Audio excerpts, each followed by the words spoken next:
តាមពិតសិល5ហ្នឹងគឺយើងសំដៅទៅដល់និច្ចសិលនិច្ចសិលប្រែថាសិលដែលក៏បីមានជានិច្ចសិលនេះសំបីតែមិនមានព្រះសម្មាសម្ពុទ្ធៈក៏មានដែរជាធម៌របស់មនុស្សអាចហៅឈ្មោះថាករៈសិលដូចជានៅក្នុងឧត្តរករៈទ្វីបទោះបីជាមិនមានព្រះសម្មាសម្ពុទ្ធៈនៅទ្វីបហ្នឹងគេរក្សាសិល5ទាំងអស់គ្នានិច្ចសិលហ្នឹងអាចហៅថាជាសិលរបស់មនុស្សធម៌របស់មនុស្សសម័យណាដែលមិនមាននិច្ចសិលហ្នឹងគឺមនុស្សមិនបានសេចក្តីសុខទេសំបីតែនៅសហរដ្ឋអាមេរិកនេះគេមិនបានដាក់ឈ្មោះថាជាអ្នកកាន់សិលប៉ុន្តែបើមើលច្បាប់គេទៅភាគច្រើនមានសិលនៅក្នុងហ្នឹងដូចគេមិនអោយសម្លាប់សត្វអីអញ្ចឹងសត្វឃើញហើយអញ្ចឹងគេអត់អោយសម្លាប់អត់អោយអីហ្នឹង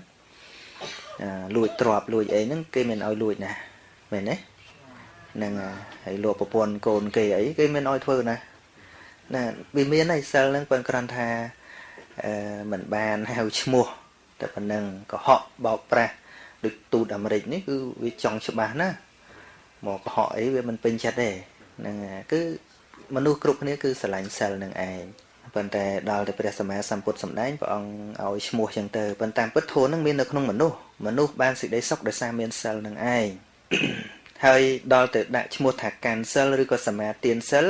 មានន័យថាយើងមកវឹកហាត់ខ្លួនចឹងបានជានៅក្នុងសិក្ខាបទហ្នឹងយើងសូត្រថាបាណាតិបាតាវេរមណីសិក្ខាបទាំងសមាទិយាមិខ្ញុំប្រកាសណាសូមសមាទាននៅសិក្ខាបទសមាទាននឹងប្រែថាកាន់យកឬក៏ទទួលយកសិក្ខាបទនឹងប្រែថាបទដែលត្រូវសិក្សាសិក្សាក្នុងទីនេះសិក្សាវឹកហាត់ណាស្មើនឹង training not to kill not to steal ហ្នឹងគឺវឹកហាត់មិនសម្លាប់វឹកហាត់មិនលួចពីព្រោះធម្មតាចិត្តយើងវានៅមានព្យាបាទធម្មតាចិត្តនៅល្មមលោភលន់អញ្ចឹងវឹកហាត់ការរក្សាសិលមានន័យថាចូលមកវឹកហាត់កាយវាចាអញ្ចឹងឈ្មោះថាការកាន់សិលឬក៏ការរក្សាសិលនឹងស្មើនឹងពាក្យថាចូលមកវឹកហាត់ទម្លាប់ល្អដើម្បីអ្វីដើម្បីបង្កើតនូវគុណធម៌អញ្ចឹងបានជាពាក្យខ្មែរយើងហៅថាសិលធម៌សិលធម៌ត្រូវបានគេប្រើចំពោះការយោគយល់ការធ្វើអ្វីៗល្អចំពោះគ្នានឹងគ្នាប៉ុន្តែពាក្យសិលធម៌នៅក្នុងព្រះធម៌នេះគឺសិលនិងធម៌កាលណាមានសិលនាំឲ្យមានធម៌ដូចជានៅក្នុងបញ្ចសិលនេះសិល5នេះកាលណារសាមាត់ចត់ប្រកបបជាទៅនាំឲ្យមានកល្យាណធម៌ណាមានសិលនាំឲ្យកើតធម៌កល្យាណធម៌ប្រែថាធម៌ល្អសំដៅដល់គុណធម៌5ដែរមិនសម្លាប់កាលណាវឹកហាត់មិនសម្លាប់ពិចារណាឃើញតែសត្វទាំងឡាយហ្នឹងសុទ្ធតែត្រូវការជីវិតអញ្ចឹងមិនចង់ឲ្យគេស្លាប់ទេនាំឲ្យមានមេត្តាធម៌ឃើញទេអញ្ចឹងការរក្សាសិលទី1គឺការវឹកហាត់ដើម្បីមិនសម្លាប់នេះមិនមែនត្រឹមតែមិនសម្លាប់ដោយសារទាស់ជាមួយសិក្ខាបទទេគោលបំណងនៃការរក្សាហ្នឹងគឺឲ្យមនុស្សគ្រប់គ្នានឹងមានមេត្តាធម៌អញ្ចឹងណាគោលដៅនៃការរក្សាសិក្ខាបទទី1នេះដើម្បីឲ្យមនុស្សទាំងឡាយមានមេត្តាធម៌ប្រសិនបើមនុស្សទាំងឡាយមានមេត្តាធម៌ហើយមិនបាច់រក្សាទេអាសិលទី1ហ្នឹងប៉ុន្តែដោយសារមនុស្សវាមានព្យាបាទមានអឃាតមានការចងគំនុំអញ្ចឹងត្រូវរៀនវឹកហាត់ហ្នឹងដើម្បីឲ្យចិត្តហ្នឹងមានមេត្តាធម៌អញ្ចឹងបានជាមនុស្សសម័យដើមកាប់អីមិនបាច់សូត្រសិលសូត្រអីទេពីព្រោះមនុស្សចេះរាប់អានគ្នាតែម្ដងញាតិញោមសិលហ្នឹងដូចជាច្បាប់វឹកហាត់មួយអញ្ចឹងច្បាប់ទម្លាប់កើតពីមនុស្សខូចអញ្ចឹងមិនឆឹងកាន់គាត់ថាគុកនិងសោគឺចោលបង្កើតបើអត់មានចោលមានគុកមានសោផ្ទះទេមានទេហ្នឹងញាតិញោមចាក់សោការពីអី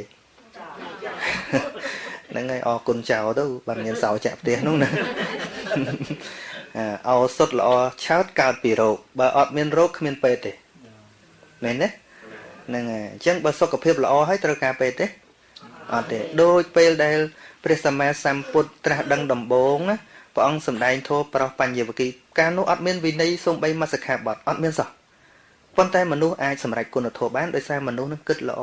និយាយល្អវាអត់ខុសដល់អត់ខុសមិនចាំបាច់សិលទេអត់ចាំបាច់សិលហ្នឹងឯងអត់បាច់រក្សាសិលអត់បាច់សិក្ខាបទធ្វើនេះខុសធ្វើនោះមិនត្រូវអីអត់ទេដល់មនុស្សយូរទៅខូចទៅបានចេះមានសិក្ខាបទហ្នឹង ហ្នឹងហើយអញ្ចឹងបើមនុស្សវាមានសេចក្តីល្អស្រាប់ហើយមិនបាច់ទេដូចមានមេត្តាធម៌ហើយមានចាំបាច់ប្រាប់តែគុំសម្លាប់មានចាំបាច់ចឹងអីទៀតពូគាត់ចេះអាណិតអាសូររាប់អានគេហើយអញ្ចឹងការរក្សាសិលទី1នឹងនាំឲ្យមានមេត្តាធម៌រក្សាសិលទី2មិនលួចវឹកហាត់ដើម្បីកុំឲ្យអាចិត្តចង់បាននឹងទៅលួចរបស់គេដើម្បីឲ្យចេះព្រមរស់នៅជាសម្មាអាជីវធម៌ណាទី2កាលណាវឹកហាត់មិនលួចគេយូរទៅលែងសម្លឹងចង់បានទ្រព្យសម្បត្តិរបស់គេខំប្រឹងធ្វើការដោយខ្លួនឯងធ្វើបណ្ណាត្រីអប៉ុណ្ណឹងនឹងវាកើតនៅធម៌មួយហៅថាសម្មាអាជីវៈការរស់នៅដោយប្រវេឃើញទេនេះគឺជាគោលដៅនៃការរក្សាសិលហ្នឹងទី3រក្សាមិនដើម្បីទៅលោភលន់ប្រពន្ធកូនគេអីចឹងអានឹងគឺជាការវឹកហាត់ទូនមានចិត្តកុំឲ្យវាទៅកន្លែងហ្នឹងដើម្បីអីដើម្បីឲ្យកើតធម៌មួយហៅថាសតិរសន្តោសៈការចេះសន្តោសប្រោសបណីគ្រប់គ្រាន់ចំពោះប្រពន្ធប្តីរបស់ខ្លួនឯងឬក៏ការចេះគិតគូរកូនប្រពន្ធនឹងចឹង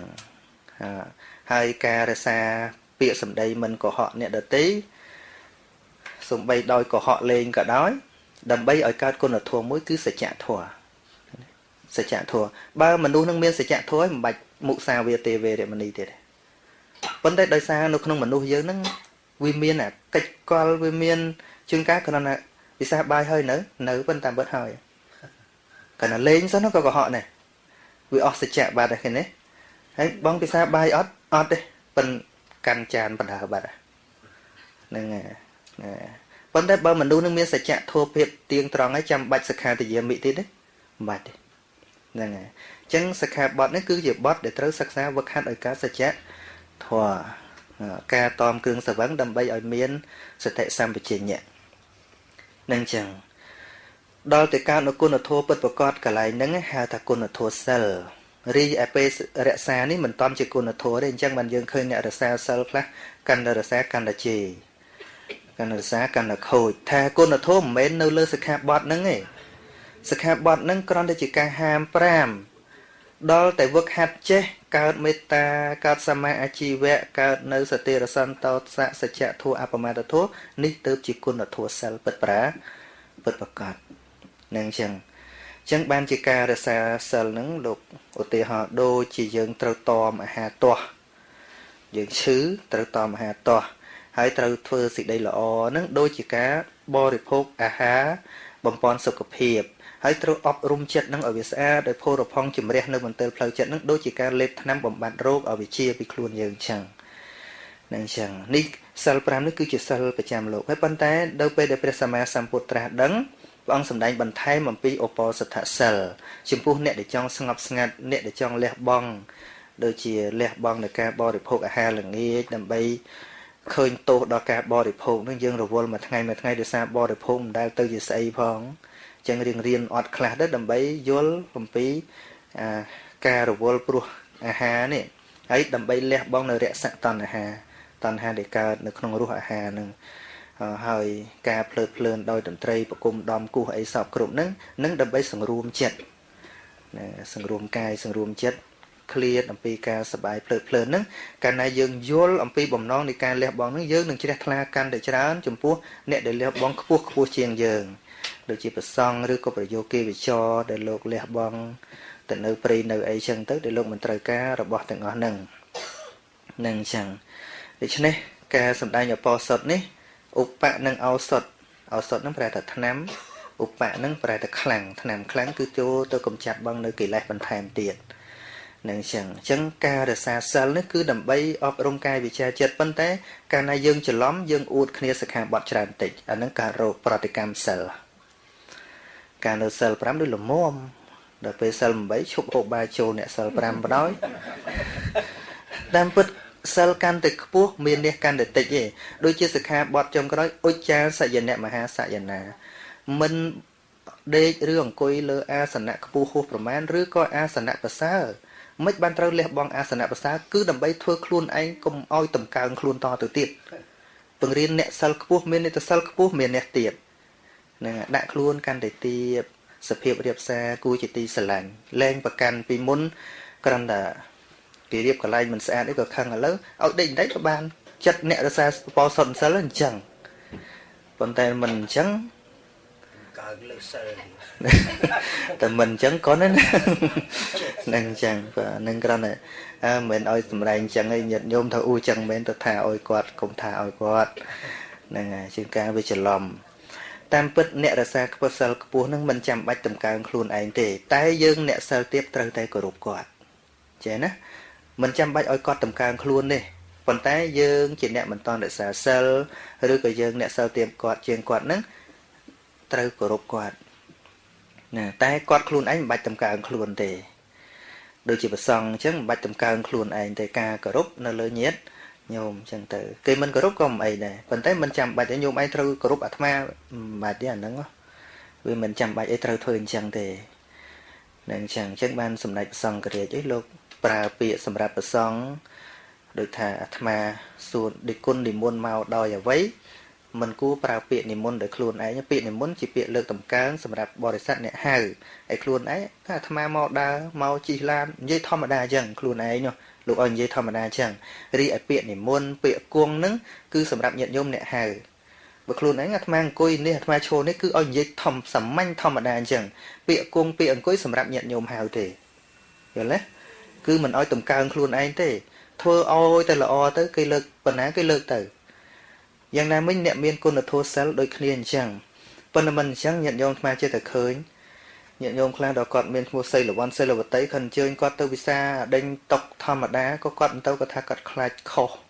khai đại sờ quạt ấy nà đó nên hơi có tiềm tì ở cây lợt và cây đôi lột chân tới mà đó chọp à chọp rồi nên quấn tài nhé quấn tài anh đi lừa dương để vô khơi quạt quạt cha hơi bờ quạt mình sơ cứu và quạt cha đây dương kịch trắng đó quạt cha nè dương nẹt kịch quạt ớt khâu đây là nâng dương bàn bon nè khơi ta quạt cha quạt ở xa sơ cua quạt chỉ xây là one xây là tây quạt lịa so pẹ so chứ mình cu ở quạt một lô bộ pẹ chỉ môi dương tê cu ở quạt nó mặt đông dương luộc chun quạt ní chiếc bon bao giờ giờ lấy vấn đề cái là ham mà cha luôn nó công chăm bạch đòi cây bậc cây bơ mình bậc cây anh mình nhâm cùng chẳng nô nè nên chẳng ấy thôi sum đaiចឹងដល់ស្ដាប់ឲ្យតន់ដែលយើងកុំទៅមើលទោសគ្នាដោយព្រះសម្មាសម្ពុទ្ធសម្ដែងថាពួរ4ប្រការនេះចាត់តារធម្មេវត្តន្តិអាយុវណ្ណោសុខੰពលំធัวគឺពួរទាំងឡាយ4ប្រការគឺអាយុ1ពួរសម្បល់កាយ1សេចក្តីសុខ1កម្លាំង1រមែងចម្រើនដល់ជនទាំងឡាយដែលមានសេចក្តីអោនកាយថ្វាយបង្គំដល់ព្រះរតនត្រ័យឬក៏គោរពដល់បុគ្គលដែលមានគុណធម៌មានសិលជាដើមឬក៏ដល់ចាស់ព្រឹទ្ធាចាអញ្ចឹងគឺជាតួនាទីរបស់យើងអ្នកមានសិលទៀតជាងអ្នកគោរពយើងក្មេងជាងអ្នកគោរពរីឯចាស់នោះមិនបាច់បង្កប់ឲ្យគេទេធ្វើតែល្អទៅគេគោរពបានប៉ុណ្ណាយកប៉ុណ្ណឹងទៅណាហ្នឹងហើយសូមអនុមោទនា